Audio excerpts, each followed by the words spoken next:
Good morning student. Today we are going to learn about error checking, error detection. ठीक है, error बेटे एक condition होती है जहाँ पर आउटपुट इन्फॉर्मेशन जो है इनपुट इन्फॉर्मेशन से मैच नहीं करती। तो ट्रांसमिशन के टाइम जो है डिजिटल सिग्नल सफ़र करते हैं नॉइज़ से, जिसकी वजह से कोई एरर आ सकता है। बाइनरी बिट 0 to 1 हो सकती है, 1 to 0 हो सकती है। ठीक है, तो नॉइज़ की वजह से जो एक्चुअल डेटा है सेंडर से रिसीवर की तरफ नहीं जा पाता। तो एरर डिटेक्शन टेक्निक हमारी क्या होती है, जो डिटेक्ट करती है नॉइज़ को और जो भी इम्पेयरमेंट, जो चेंजेस आ रहे हैं सिग्नल के में, ठीक है, ट्रांसफ़र के दौरान। अब एरर क्या है, एक या एक से ज़्यादा टाइप्स के हो सकते हैं। सिंगल बिट एरर यानी कि अगर ओनली 1 बिट है ट्रांसमिटेड डेटा की, वो 1 से 0 हो गई या 0 to 1 हो गई। मल्टीपल बिट एरर मतलब 2 या 2 से ज़्यादा non consecutive bit. Non consecutive bit मतलब जो निरंतर ना हो, ठीक है, जो निरंतर ना हो, उनमें चेंजेस आ जाए, 0 to 1 हो जाए या 1 to 0 हो जाए। और अगर वो बिट्स हमारी कंसेक्यूटिव हैं, निरंतर हैं, लगातार हैं, तो उसमें अगर चेंजेस आता है तो उसको बोल देते हैं बस्ट एरर। ठीक है, अब इसमें एक मेथड होता है single dimensional parity checking. Parity checking के अंदर बेटे सिंगल डायमेंशन में यानी कि एक डायमेंशन में चलेंगे। यूजुअली हम किस में चलते हैं, रो में।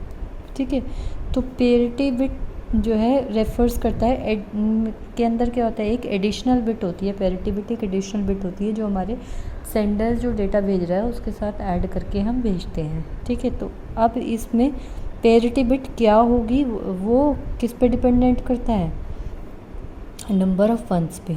तो पहले सेंडर नोड पे ट्रांसमिशन से पहले नंबर ऑफ़ 1 काउंटेड किए जाते हैं एक्चुअल डेटा यूनिट में। जैसे ये है, इसके अंदर 1 2 3 4 5 6 नंबर ऑफ़ 1 6 हैं, इवन नंबर हैं, तो इवन पैरिटी हो गई। यहाँ पर नंबर ऑफ़ वंस क्या है, 5 हैं, तो ऑड पैरिटी हो गई। अब हमें पैरिटी क्या रखनी है, हमेशा इवन। तो अगर हमारी पैरिटी इवन नहीं है तो अब क्या कर देंगे, हम एक 1 ऐड करते हैं एज अ पैरिटी बिट। अगर इवन है तो हम उसको क्या करते हैं, बराबर करने के लिए एक 0 पैरिटी बिट ऐड कर देते हैं। कैसे करते हैं, देखो बेटे, आपने 1 2 3 4 5 6 6 बिट्स हो गई हमारी। ठीक है, 6 हमारी इवन है, तो यहाँ पर हमने पैरिटी बिट क्या ऐड कर दी, 0। और यहाँ पर 5 थी तो हमने पैरिटी बिट क्या कर दिया, ऐड 1, जिससे कि जो है नंबर ऑफ़ वंस क्या हो जाए, इवन हो जाए। ठीक है, तो डेटा को अब ट्रांसमिट करते हैं हम पैरिटी बिट के साथ। तो अब ट्रांसमिशन अब जो है रिसीवर एंड पे, अब ये जो डेटा है ये पूरा हमारा पहुंच चुका। ठीक है, तो अब पैरिटी को दोबारा से सेम प्रोसेस से देखा जाएगा। अगर रिसीव्ड पैरिटी बिट जो है वो मैच करती है कैलकुलेटेड पैरिटी बिट से, तो हमारा डेटा करेक्ट है। अदरवाइज़ हमारा डेटा करप्ट हो गया है या तो रिजेक्ट कर दिया जाएगा, सेंडर को दोबारा डेटा भेजना पड़ेगा।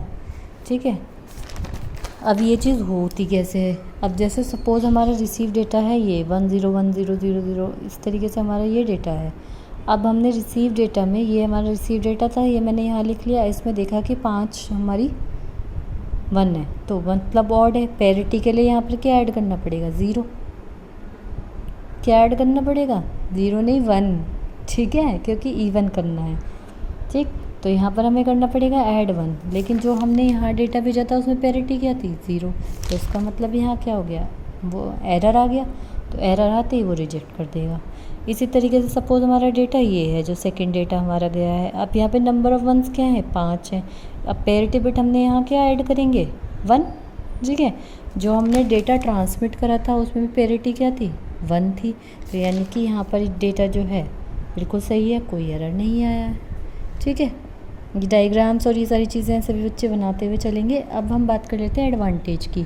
सिंपल मैकेनिज्म है, इजी टू इम्प्लीमेंट है, इनएक्सपेंसिव है। ठीक है, एरर डिटेक्शन के लिए इनएक्सपेंसिव है। ड्रॉबैक्स क्या है, सिंगल बिट एरर को सिर्फ डिटेक्ट कर सकता है, जो बहुत कम होता है ना। अगर डेटा ट्रांसमिट होता है और 2 से ज़्यादा बिट्स इंटरचेंज हो जाती है तो डाटा इफेक्ट हुआ, लेकिन पैरिटी बिट तो वही रहेगी, क्योंकि अगर 0 1 इधर चला गया, 1 0 इधर चला गया सपोज़, तो उससे कोई पैरिटी तो चेंज हो जाएगी। नंबर ऑफ़ वंस या नंबर ऑफ़ ज़ीरोज़ तो कुछ चेंज नहीं होने वाले, तो उससे क्या होगा, हमें एरर पता ही नहीं चलेगा। तो ये इसका ड्रॉबैक हो गया।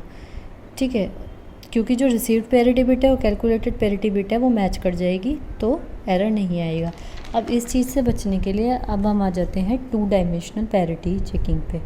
तो सेंडर मोड में बिफोर ट्रांसमिशन हम डेटा को इस तरीके से ऑर्गेनाइज करेंगे और पैरिटी बिट को कैलकुलेट करेंगे। अब हमने देखा बेटे, देखो कॉलम वाइज देख रहे हैं, 1 0 0 1, ये क्या है, इवन हो गया तो पैरिटी बिट क्या हो गई 0। यहाँ पर 1 1 1, ये क्या हो गया, ऑड हो गया तो पैरिटी बिट क्या हो गई 1। क्यों? क्योंकि हमें इसको इवन करना है, तो यहाँ पर पैरिटी में हमें 1 ऐड करना पड़ेगा। इसी तरीके से सभी कॉलम्स और सभी रोज़ के लिए हम चेक करेंगे। अब ये सब हम चेक कर चुके हैं, ये हमारी पैरिटी लिखकर आ गई, ठीक है।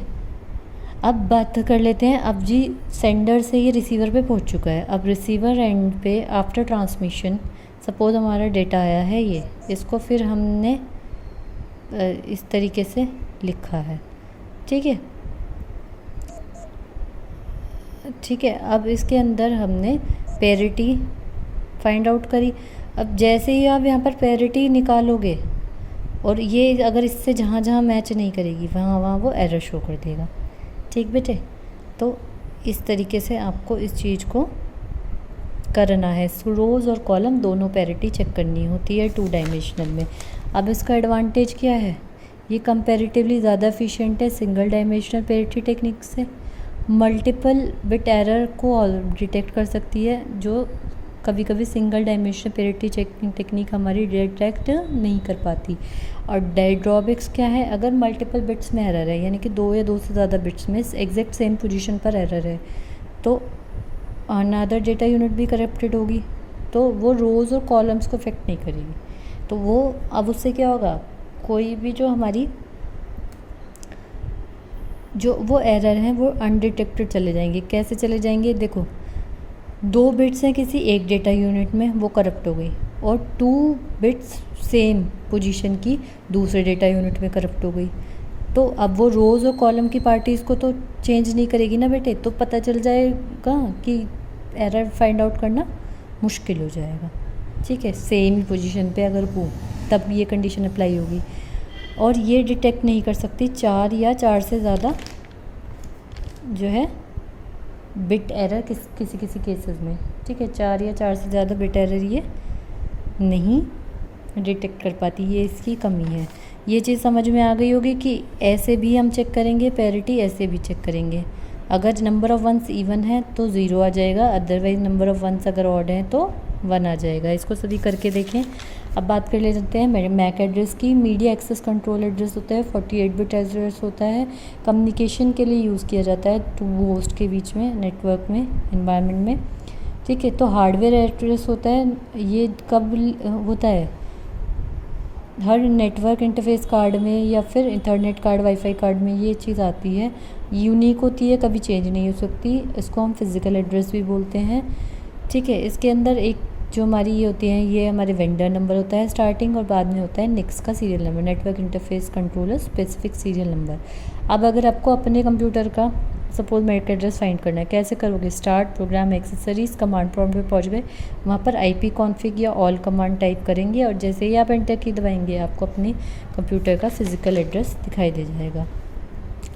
तो ये किस लिए यूज़ होता है, पैकेट को डायरेक्ट करने के लिए एक डिवाइस से दूसरी डिवाइस, ठीक है, जैसे जैसे डाटा ट्रैवल करता है नेटवर्क पे। तो हमारा क्या होता है, मैक एड्रेस को हम क्या बोल देते हैं, मीडिया एक्सेस कंट्रोल या फिर फिज़िकल एड्रेस। आज के लिए इतना ही बेटा, बाकी हम नेक्स्ट क्लास में पढ़ेंगे। Have a good day.